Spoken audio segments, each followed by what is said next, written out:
And this is Prince of Persia Warrior Within, which came out in 2004, I think.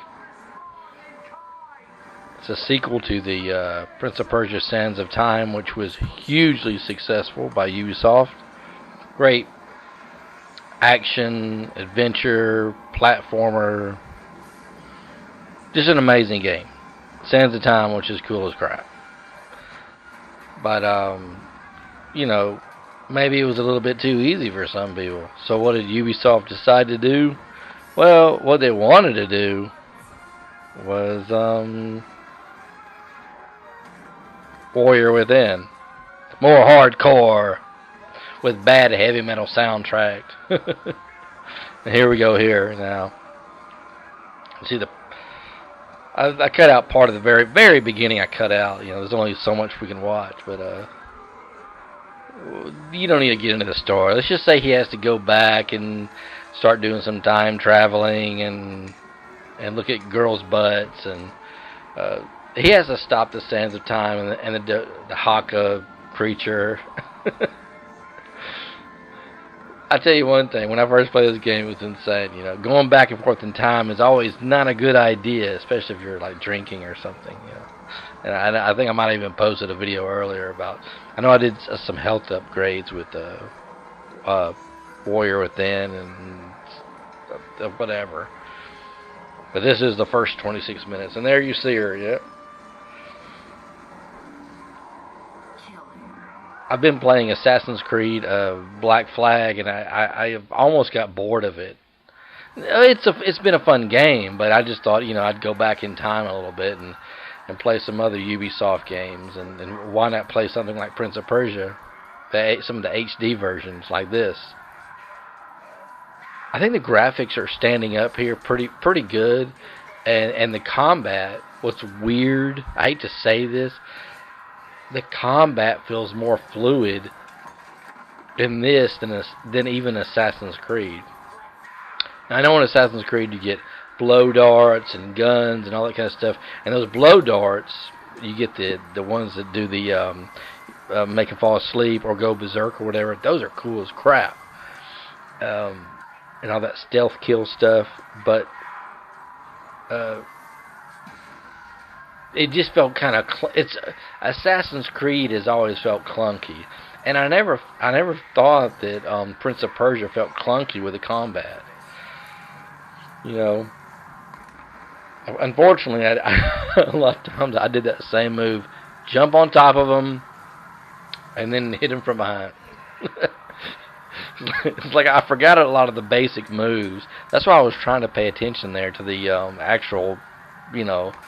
It's trying to teach you. It's a tutorial, you know, to teach you what to do here. You know. And I love the fact that you have to drink water to get health. You know, that's great. There's no regeneration of health. You're just screwed if you know. Yep. If you run out of health, you know, you got to find some water. Which always seemed kind of hokey to me because, I mean, in real life, so what? You just need some water to exist. Whatever. But an incredible new mechanic was brought about by the column kill. Like when you grab a hold of the column and spin around, oh my god, that shit is cool. And, you know, and sometimes I would forget about it in the middle of a battle. You know, if you grab a hold of that column, you can spin around and like start chopping off heads and stuff. But I mean, as I'm watching this now, this is like slightly amazing with the graphics. Slightly blocky, yeah.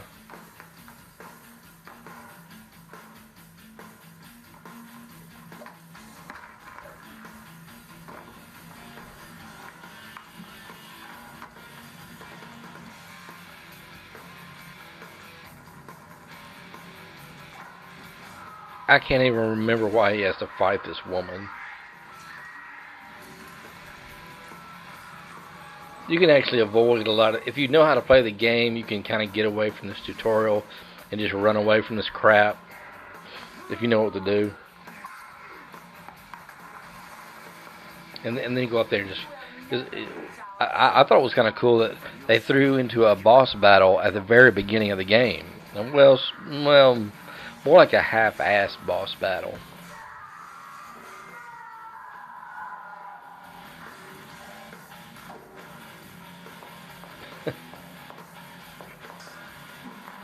I actually, I actually had to film this twice because she, she killed me the first time. That shows you how rusty I was in this game. Then I kept thinking, well, you just got to flip over backwards, you know.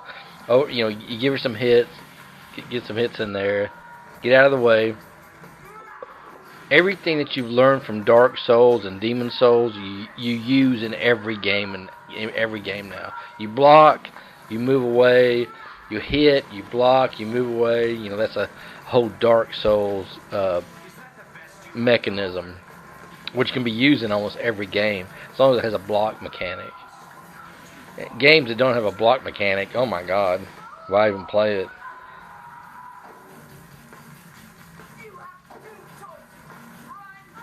But yeah, uh, I was surprised that I actually died that first time. Well, maybe I shouldn't have been. You know, I think I thought I could just go in there willy nilly and willy nilly. What's that? But you know, just fight her like that, and you can't really do that. You've got to block and evade. That's the way this Prince of Persia works. I think the very first Prince of Persia, Sands of Time, is a much more charming game, and it's a little easier maybe. This one just literally just was insane. It was like the level of hardness was just amped up. Enemies were worse. Puzzles seemed more confusing. Health upgrades. Oh god. Oh god.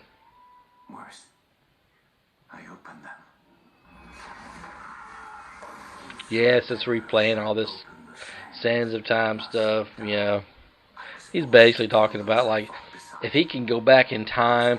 The Dahaka is like a creature that was supposed to kill him apparently in the very first Sands of Time, which I never remembered. I don't remember any of that. I guess it was just something the writers wrote. But the Dahaka wants him since he didn't die. So the Dahaka, that kind of time creature, wants him. No matter what he does, the Dahaka is going to come after him. And that creature, this huge hulking blackened knight evil monster with his tentacles is scary as crap. You're gonna die a lot. You're gonna die a lot. And you're gonna hear a lot of bad heavy metal music, which this game has a lot of. As much as I love heavy metal, I was thinking like it totally detracts from the game, from the Middle Eastern theme and Persia and all that kind of stuff. Well, now it's Iran, but back then it was called Persia, and that whole feeling of Middle Eastern music is just they have some interesting music in this, but a lot of times when the battles happen, you are fucked over by really heavy riffs of guitars, and it sounds completely out of place in a Prince of Persia game. Now we get to the island. He's like, yeah. I love how in every one of these games, or the first couple of games, especially, well, I know part 2 and 3, he never has a weapon. And in part 3, the Two Thrones, he complains like, why is it that I never have a weapon? And in part 3, he's washed up on an island again. It's the exact same story. Well, I mean the same beginning. My God, Ubisoft just absolutely dropped the ball on that. And since I've played this before, I know there's like these hidden chests that open up artwork, and that's why I know immediately where to go and find them. I think there's one around this corner here. Bada bing! Let's get that chest, yeah. Drink some water. I think the HD version looks fairly well. The bad problem is I think I complained about it. Maybe the health upgrade videos I did was the sound is really echoey and kind of bizarre. Uh, I mean, the sound never goes out, but it has this weird echo effect, like you're in some kind of weird gymnasium. It doesn't. It. I don't know why they recorded it that way. The sound is fairly horrible in certain levels, especially these beginning ones. And when he screams a lot, and trust me, the prince screams a lot in this game. He grunts and groans, and you have to listen to him, and it echoes. This is horrible and stupid. Save your game, boy.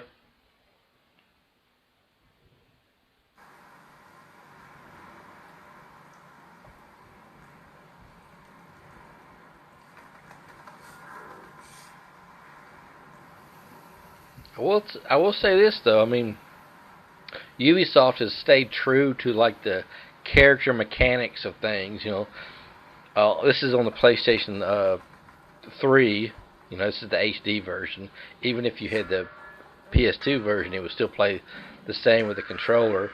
You hit R1 and you can climb up stuff, and X to jump, and I mean it's all very standard, and they haven't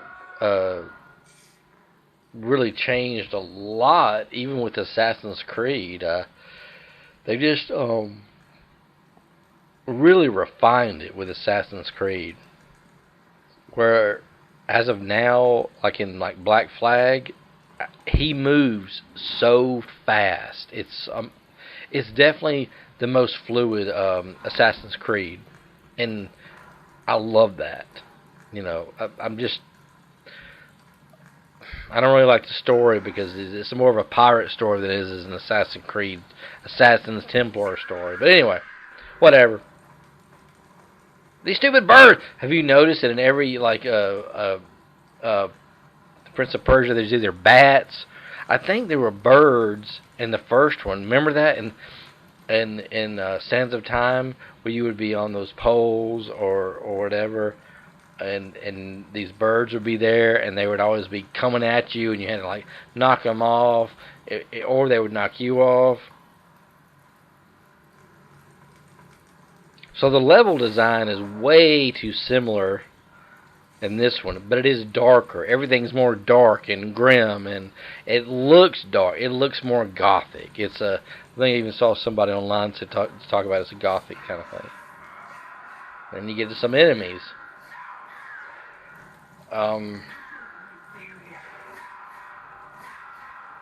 Enemies are pretty straightforward in this. The beginning enemies aren't that tough, and you just kind of have to pay attention on how to dispatch them. I think one of the cool things is that you can pick up another weapon and either use that weapon or throw it at them from a distance, which is really cool. I mean, it's a great mechanic when there's an enemy across like a little area, and you can throw the weapon and get a little bit of his health down. That's pretty cool.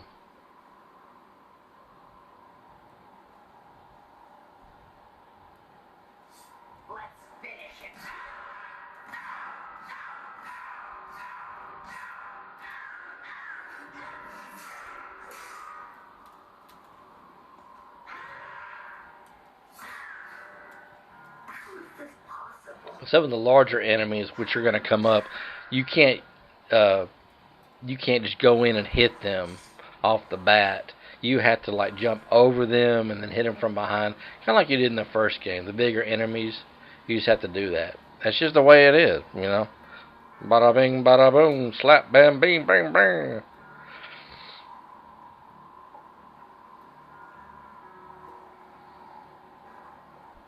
But this game is definitely holding your hand a lot. It really is telling you what you need to do, and it's kind of annoying. It keeps popping up on the screen a lot.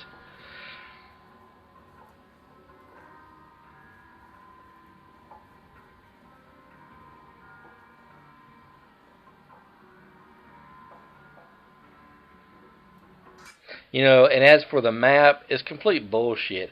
You just need to know that it tells you if you're in the past and you need to go to the present, then you need to go through one of them time portals that it's gonna later up, pop it up into the game. But the map is horrible. There's no regular GTA type map or those kind of maps that actually, like most open world games, show you where you are with a little triangle and you're moving along.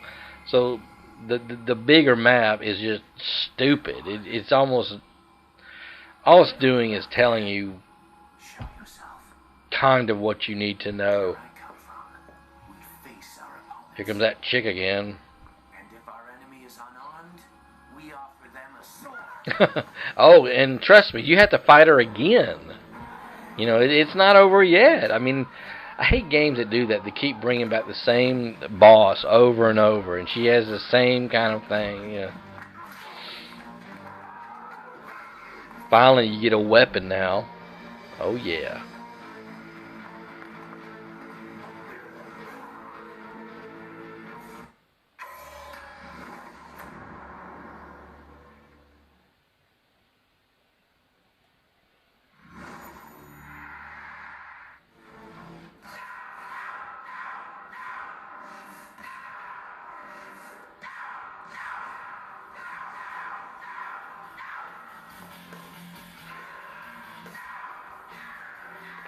I kept thinking I was gonna fall off the edge here. I was like, oh shit! Oh god! Awesome! Chopped off some heads.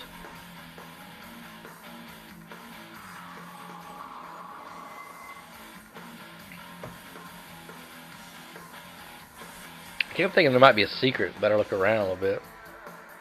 I didn't see anything out there. I'm back down here. There ain't jack shit. Get on out of there, boy.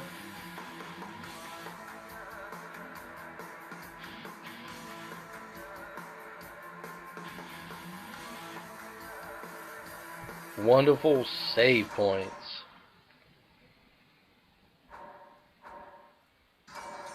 Seems like in part 3, the two thrones, there are even more save points. Seems like. I don't know. You will have to play a slightly large portion of the game if you screw up.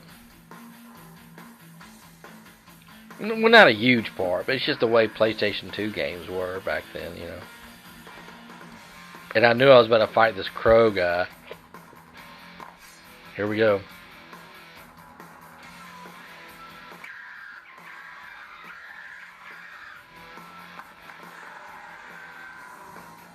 Maybe it's like Edgar Allan Poe's brother or something. The Crow Master. The Crow Master.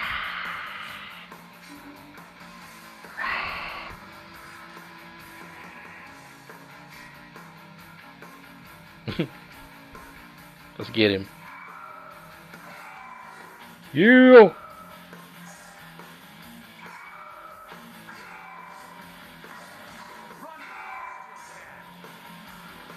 So you have to jump over him and hit him from behind. That's or throw a weapon at him. That is the absolutely only attack that's gonna cause him damage, which is kind of aggravating.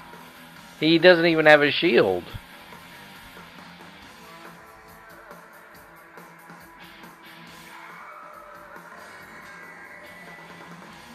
He's oh yeah, I've killed him. Yay, I'm the best. Oh wait, no.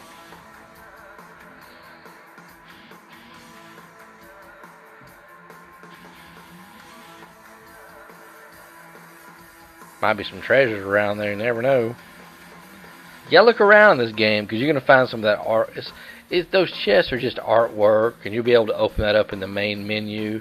So, but it's just like a little collectible, and it's worth finding if you're like a completionist.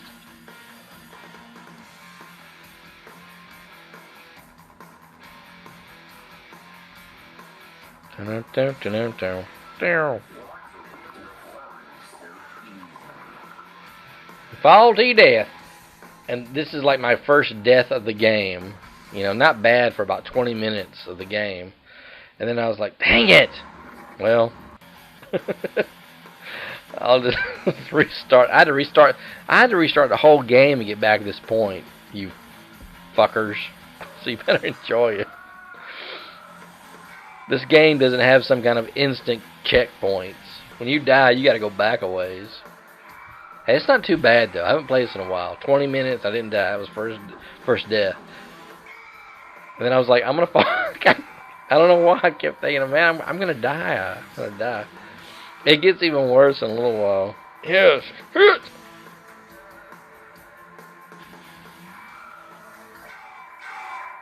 Well, I think compared to the first game, say at the time, this Crowmaster guy seems more dark and evil and mysterious than some of the enemies in the first game. And, well, everything about this game is more dark. It's more evil. It's just ramped up into the point of, like, you know, just scary and hard. They make the game so hard, especially like the clock tower levels. Oh my god, I'm not even sure if I'll even film that stuff. Maybe. That stuff gets tough. Exploding enemies.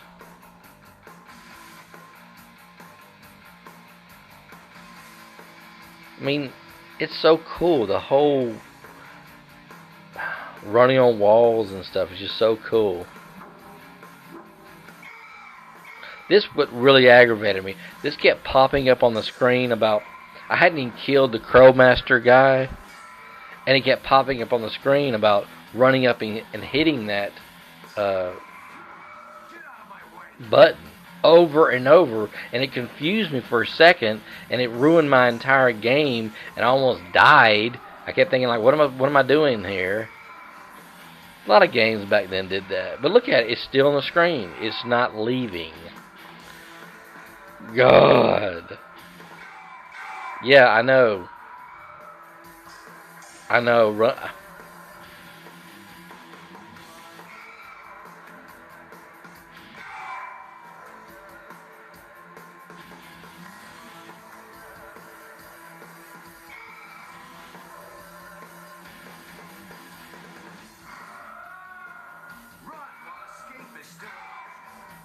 Like death.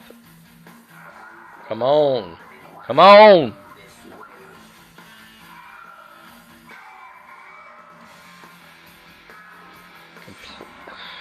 Incredibly annoying. Incredibly annoying.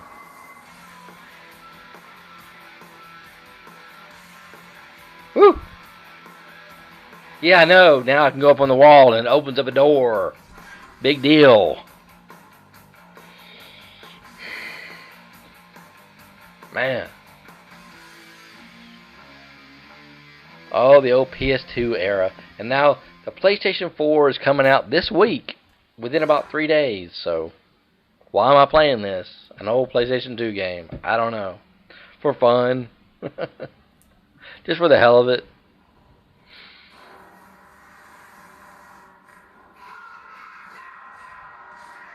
I wouldn't mind seeing another Prince of Persia game on PlayStation 4.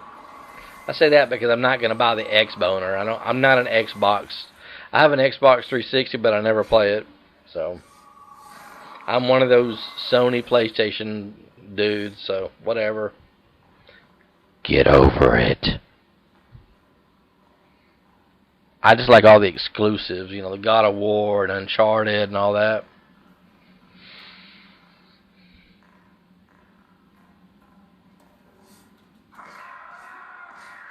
I think overall I've done pretty well with this first part of the game.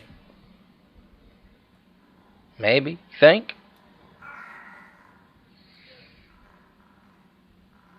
Dying only one time.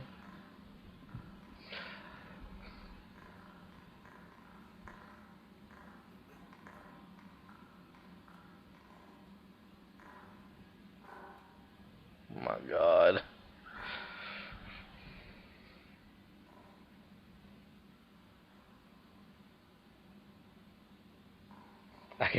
I was thinking right here that Dahaka was gonna pop out. I was like, oh crap. I gotta fight the creature. Well, what happens is he chases you, and you have to run and platform. It's just hard as crap. I didn't want to do it. But no, when you see the water there, that means you're at a save point, and then Dahaka can't go through the water. Just remember that.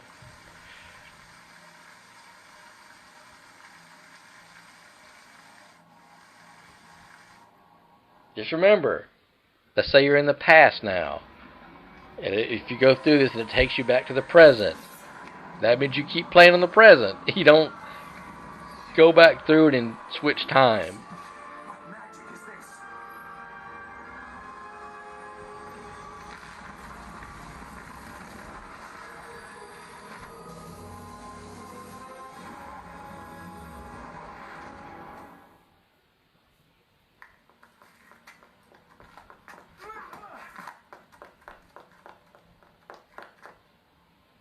Stupid damn girl running away again.